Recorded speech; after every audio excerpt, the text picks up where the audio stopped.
Hello, good morning, good afternoon, good evening, depends on where you are. This is John, aka The Boss, coming to you with another car talk.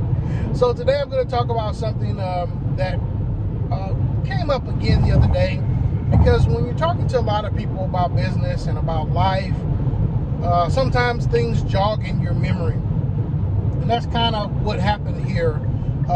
Talking to someone about, building a business and reasons why people won't do it. Reasons why people won't start a business. So these things I've experienced, so it's not something I'm just pulling out the crack of my head.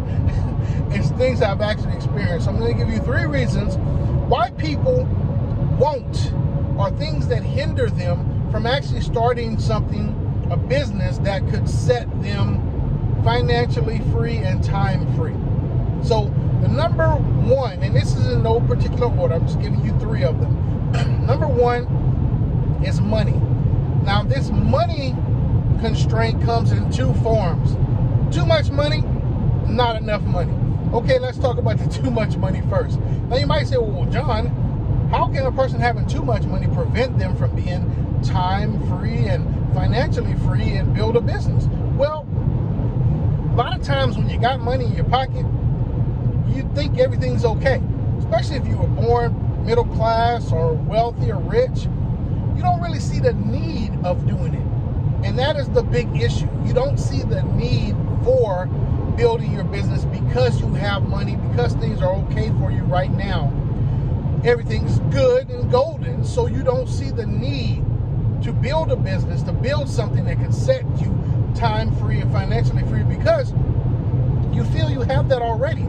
Everything's good and golden, and so you're living in luxury and everything's okay for you. So that is a hindrance. That is one of the reasons people don't do it, because they feel everything's okay right now.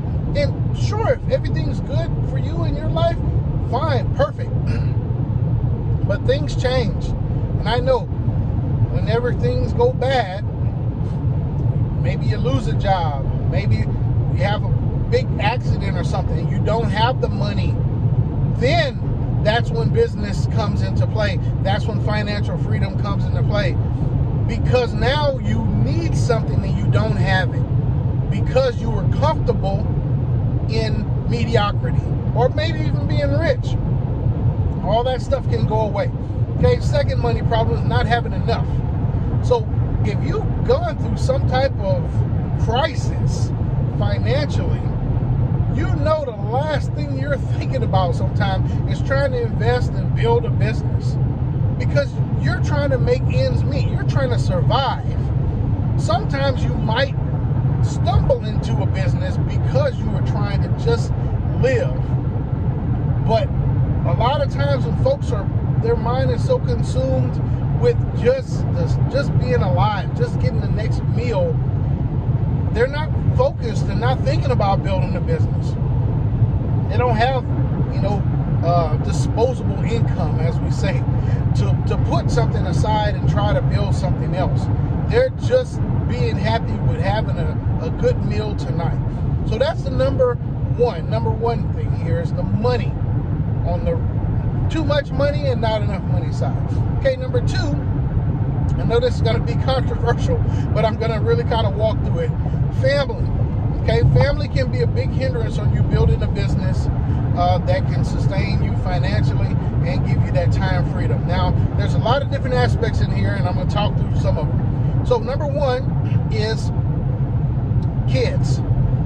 And, kids, I got 5 of them, so I love them. But when you have kids, you now are responsible for something more than you, which means you can't mess up. And a lot of times, you can't really take the chances you need and put the money towards things you need until they are gone. So just imagine that. You trying to build a business and all of a sudden you have a kid.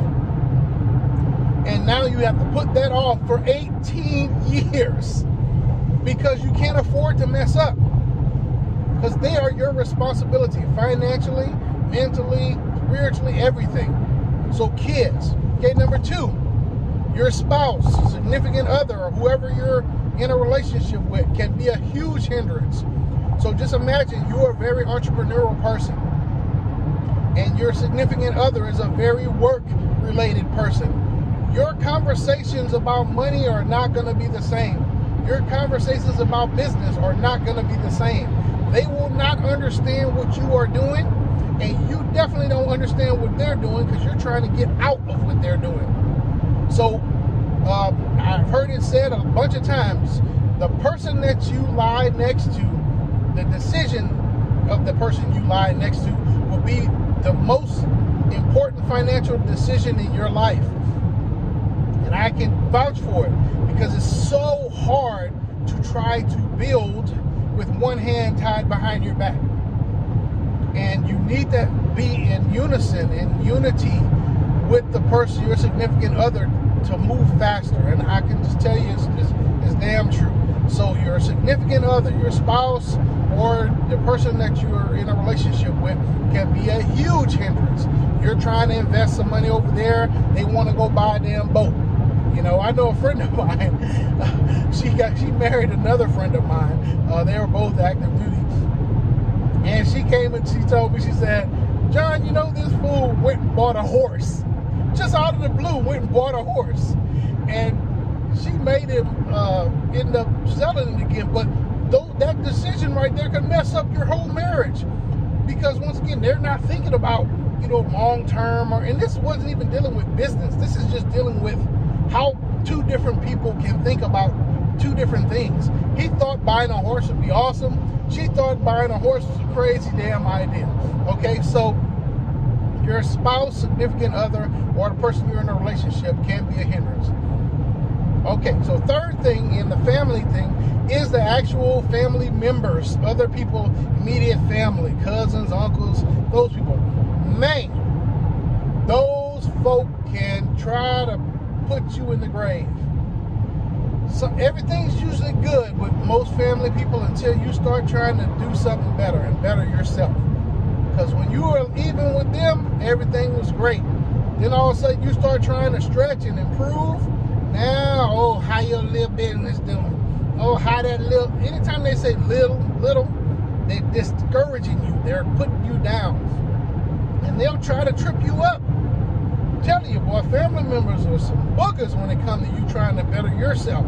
So those are three areas: the kids, the significant other, and your family members that can really mess you up and hinder you from building a business. Okay, so that's family. So we went through the money, too much, too little, the family, the wife, the kids, and the immediate family, and now the third one, lifestyle.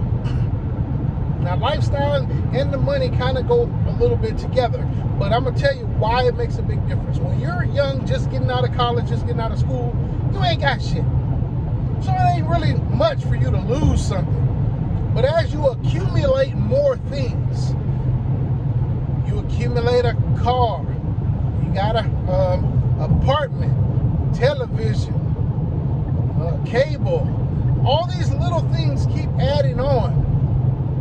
And most times when you're actually trying to start a business to change your lifestyle, to give you financial freedom and to give you time freedom, you're going to have to get rid of some stuff because the stuff that's not needed needs to go. So the longer you go and continue to build your lifestyle, you always go to Cancun in July. You and your boys take a trip to Vegas twice a year. You and your girls do a girls trip. You buy all the best Louis stuff and all the Jordans. Those things that you build and accumulate in your life are very hard to let go. And you're going to have to let go of some of them sometimes, especially when you're trying to do something that's going to change your life. So the more stuff you've accumulated and built up into your lifestyle, your car payment, rent or house payment, different ongoing things, recurring things that you do, or trips you go on, those things are going to hinder you in really building a business because you're going to have to choose between your financial freedom and your time freedom with the lifestyle you've built. And some people build a really nice lifestyle, but they're still captive to it because in order to feed that lifestyle, you have to have steady income coming in. That's the kicker. See, to feed your lifestyle, you have to have a steady income. That keeps you beholden to those jobs, because the more shit you gotta pay for, the more shit you'll deal with at work. I've seen people do all kind of stuff or get told all kind of stuff, and all kind of stuff happen to them at work, but they'll continue to go because they need that check. So those are 3 things I've seen and experienced that stop people from actually getting the time freedom and financial freedom that can come from having your own business. So boss out, I'll catch you on the next Car Talk.